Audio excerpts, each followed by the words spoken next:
Okay, so week 2 for your superannuation statement is trying to talk to you. What is it saying? And I've got with me here Monica Ponmoon from Bantax Financial Solutions.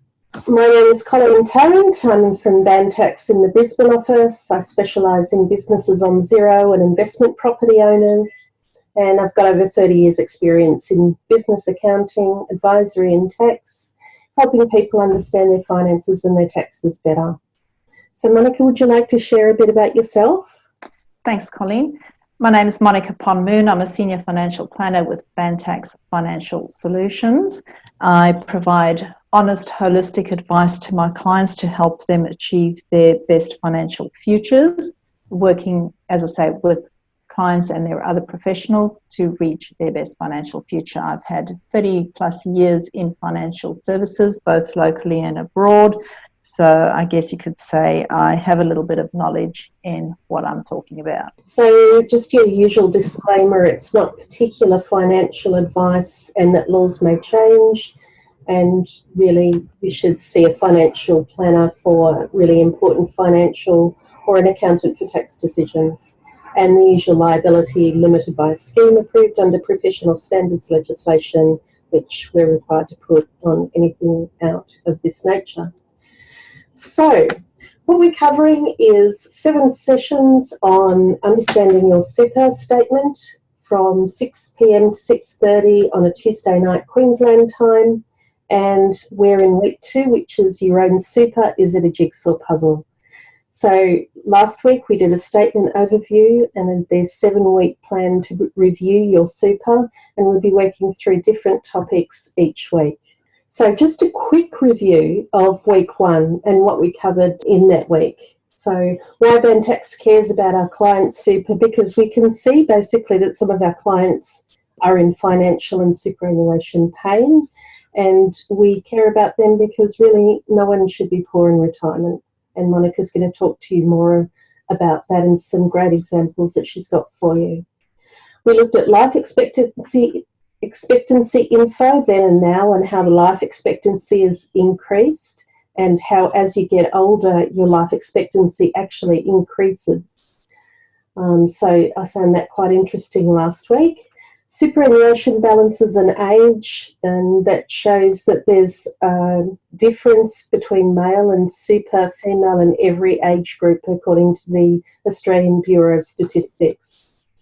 We looked at a superannuation fund with different components and touched on all the major points, which we'll be covering over the rest of the series. And we also looked at action points for this session, so make sure you can log into your super fund or funds, see what's happening with it, look at your mailed annual statements for the last 2 years, and use this information as Monica works through some of these sessions to show how you can improve your financial future. Because if we don't look after our financial future, what we might find is our superannuation funds just fade away. So the aim of these sessions is to not let your superannuation savings fade away. So Monica, over to you. Where has my super fund gone? Okay. I suppose the important point there is that even though your payslip may show that superannuation contributions are being paid to your super, you can't just assume that it is being done. So you need to make sure you are receiving your super contributions to your super, but you can only do that if you actually know where all your super is.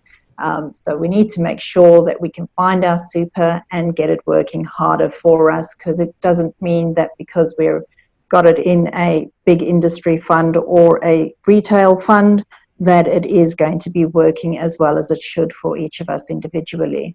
A couple of things that may have resulted in you not receiving your super statements, or perhaps losing track of where your super is. You may have moved home, so you may have an old address with the previous super provider that you haven't updated. You may have had a couple of other jobs, in which case sometimes when you move from one employer to another, they tell you, oh, well, we're not going to contribute to XYZ super fund. You need to go to ABC, and that helps you build up a number of different superannuation funds. So do you have, more than one super as a result of any of these changes that may have happened? If you do, and you found that you've got a couple, you might have 3 or 4 different little superannuation funds, but if you're not paying enough attention to them, you might find that they're being whittled away and eaten up by fees and insurance premiums, meaning when you get to retirement, you're not going to have the money you thought you had to support you in your retirement. So what can we do to fix this, and how do we remedy it? The first step is to find the lost super. That's the first step of our jigsaw puzzle. A couple of tools that are available that can help you to do that is you can find it through your MyGov account, because your superannuation should be linked to your tax file number, in which instance using your MyGov account will automatically track your superannuations and find them for you. Okay, when you do that and you find all your superannuations on your MyGov account, they will come up. It'll show you which super provider it is with. It'll generally give you a balance of what the balance is that the ATO has been able to access, and it'll also quite often tell you what your member number is with that particular super fund. So a good starting point for us to be able to track down our super and actually make contact. It'll also show you if you happen to have any lost super held with the ATO. If your superannuation drops below a certain balance, it may be transferred across to the ATO to be held in a trust account. While it's held in that trust account, it does not earn any interest. So if, for argument's sake, $2,000 goes across to the trust account, $2,000 is what you would eventually get paid out if you were to claim it. You can also use this as the starting point for you to consider how do you go about consolidating all of your different super accounts into one account so that it becomes easier for you to manage and keep track of into the future. When you do have a MyGov account, as with any account, because it contains very sensitive information in there, it's important that you keep those login details secure and don't share them with third parties. Monica, I know the government's pushing this whole MyGov thing, but some of the clients, particularly the older clients, actually haven't signed up for a MyGov account. So what can they use? Good that you asked, Colleen. There are a couple of other options that they can use. When we start having a look there, we can see that if you do have a couple of super funds, you may find that one or more of them would be more than willing to offer to help you find your other superannuation funds. The thing to be mindful of there is quite often when they ask you if you want their assistance to help find your super, is they may include a checkbox where you tick the box and they will automatically roll that super over into their super fund for you. While this might seem a good idea, there are some considerations that you need to take into consideration before you actually proceed. You can also use the ASIC Money Smart site. That gives you a lot of good tips on there on how to go about finding your different superannuation funds and how to contact your different super providers, and also what to look for in a super fund should you decide you want to consolidate everything into one fund. If you don't use either of those options or don't have a MyGov account, you can always use the ATO held super form, which helps us search for our lost and unclaimed super. It is a manual form, so not very efficient, and can take a while for things to come back to you with regards to any super that may have been found for you by the ATO. So certainly not the quickest option, but an option that is available if you don't want to do anything online. Now, our smart tip number 1 for this week is don't just pick the largest fund or the one that you have heard the most about. Think carefully before you start consolidating your super. So now that you've found your super and all your little piggies are all in a row, what's next? Good that you ask. Now's when we can actually start looking at what do we do and how do we decide which is the super fund that we should actually be using for our retirement savings. Good thing to note is that even if you only have one superannuation fund, it's always a good idea to do a little bit of a health check and check it against the others to make sure that it is doing what you want it to do. Okay, so we have all our super statements and you could have a look at them and try and read them all and compare them. However, when you've got separate different pieces of paper, it could be a little bit difficult to do. So you might be able to write down a list or do up an Excel spreadsheet and include the few key points that were noted over last week's session and have a look at where each of those superannuation funds and how they stack up against each other. However, if you find that that is just a little bit too overwhelming for you to do, is particularly if you've got quite a few super funds, it could be a big exercise that you'd be doing. You could use a couple of online tools that are available, one of these being Chant West. Now, Chant West do an apples check on all superannuation funds. They have a gold, silver or bronze rating, with gold being the highest rating. And what that does is they have a look at all the super funds, rate them and rank them against each other. And not only our industry funds, they look at our retail funds and public sector funds in there as well. I've included a sample in the slide there just to give a little bit of an overview of the different things that they include there. If we have a look at the detail on that particular screen, it'll give you the name of the fund, whether it's an industry fund, a retail fund or a public sector fund. It'll give you the size of the fund in terms of the assets or the value of the fund, so what the superannuation of everybody in that fund is worth. In the case of Australian Super, that's 166 billion. It'll also detail the number of members currently in that fund. Again, Australian Super, we've got over 2.2 million members in that fund. So certainly by far and large, the largest fund that is currently in Australia. If you wanted, you can request a very detailed report, which Chant West will do for you at a cost of $55.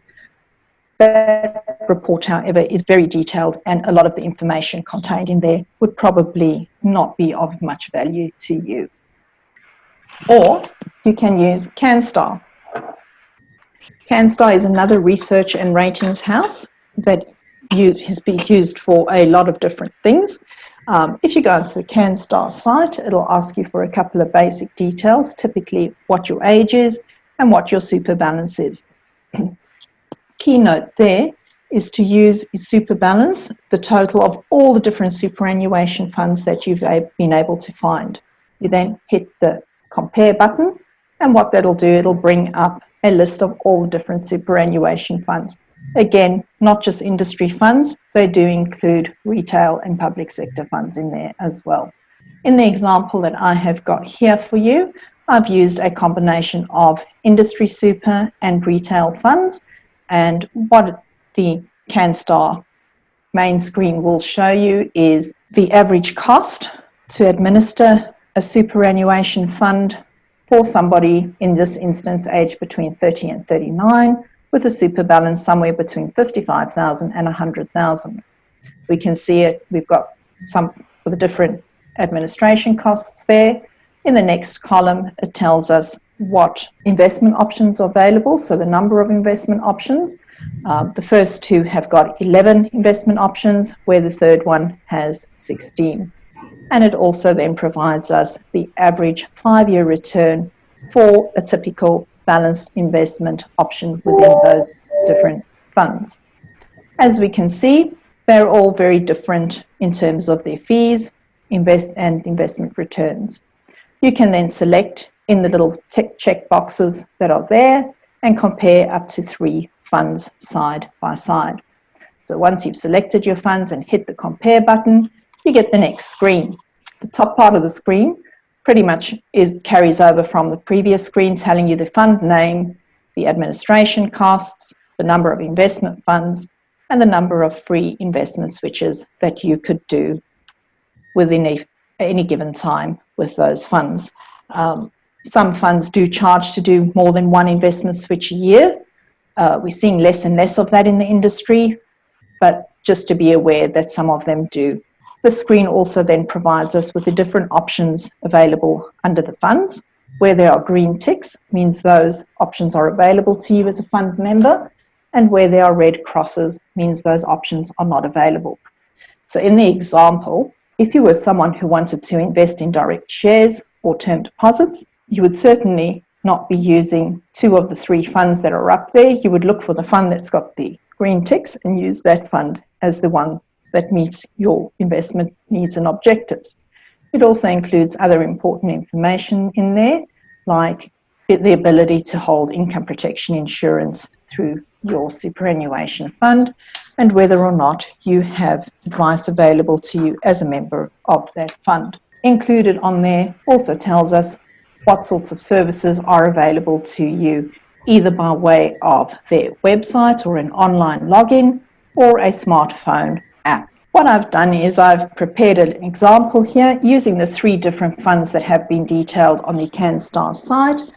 Just imagining if we had around 60,000 in super across the 3 different funds, what the impact of the different annual fees would be on our super balance, assuming all the funds earned the same investment return, versus if we were to consolidate all of our super into one fund and what that would look like.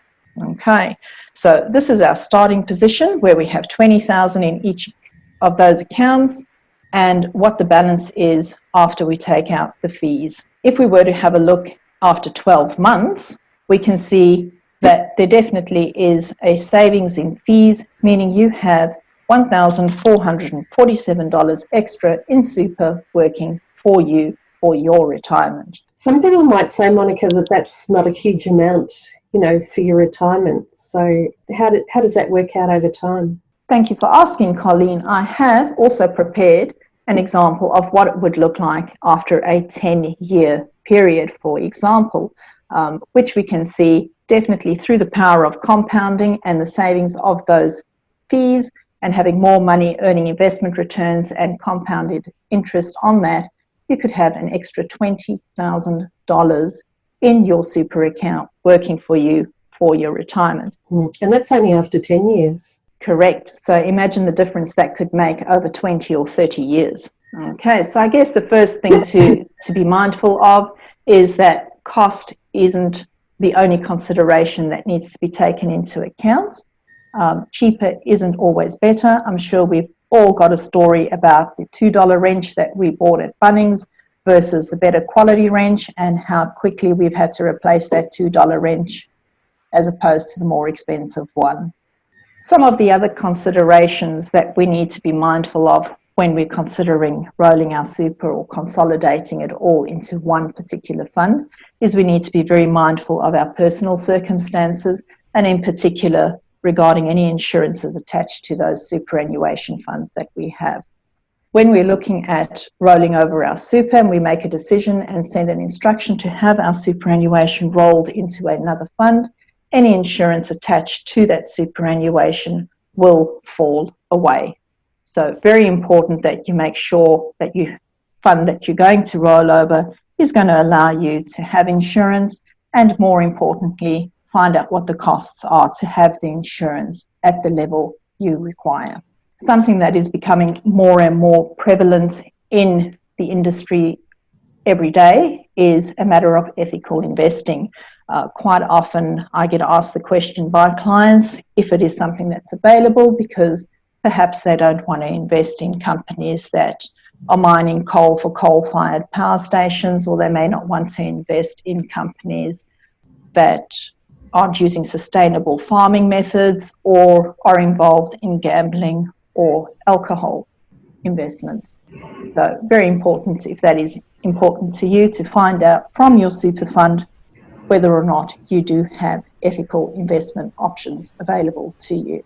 The Royal Commission has certainly put a light on the things that have gone wrong in financial advice.